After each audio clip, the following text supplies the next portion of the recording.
RPM planning is a way to maximize the results of your life and maximize your sense of fulfillment and joy. It's both. In order to do that, we got to change what we focus on from the question of what do I have to do to what's my outcome? What do I want? What's most important to me? What's the result I'm committed to getting?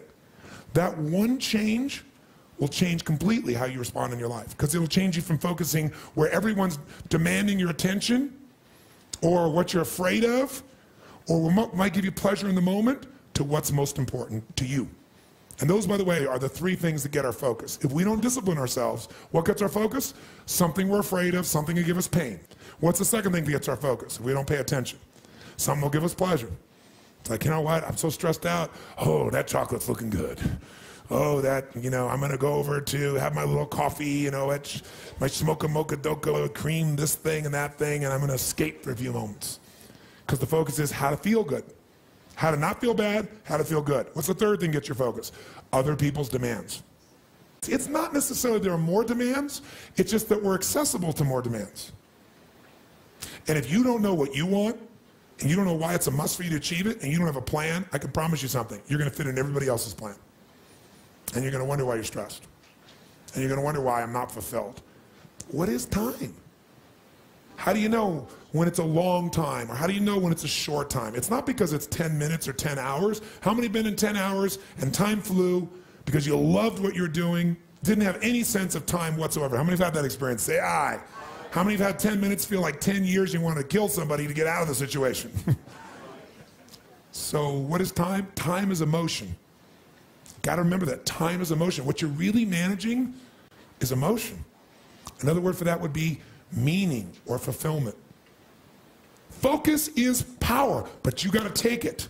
Take it back. Take back that power. And you got to know when you do have that focus, how to chunk it, how to group it so you're not overwhelmed. Let me show you how to make it simpler. When mass information is coming at you, you get overwhelmed.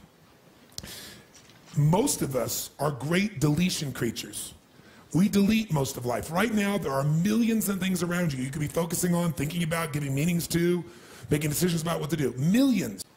And when you think about what it's going to take to do something, usually it takes a lot, and you're not going to want to do it. So I'll do it when? Later. As my Australian friends would say, later. Right? And of course, the problem with doing it tomorrow is when you get to tomorrow, tomorrow is today, and tomorrow never comes. So, and you keep promising yourself. By the way, what does this do to you emotionally when you keep breaking your own promises with yourself? Or you keep failing to do things that you know are important? Does it increase your level of certainty and confidence? No. What it does is it erodes it. And when you erode confidence in one area, believe it or not, it affects the other areas too. Do you believe me on that? Don't believe me. What about your own life experience?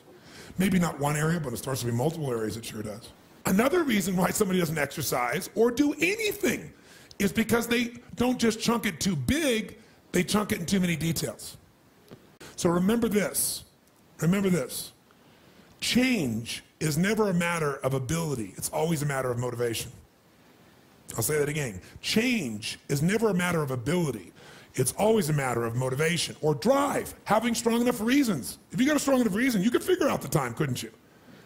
So the biggest part of life and time management is knowing what you want and having enough reasons to follow through. But there is one more piece. If you make enough reasons to follow through and you know what you want, but you make the task overwhelming, you'll be overwhelmed. What you focus on, you feel. What you feel, you are moved to somehow actuate. But if you only focus on what you don't want, or what's stressful in your life, what you can't control, or what you screwed up on, or what you messed up on in the past, you're not going to get where you want to be. Chunking is power. You don't want to over-chunk where you're trying to bite the whole darn thing together. You also don't want to under-chunk where you make a million pieces of something. What is chunking?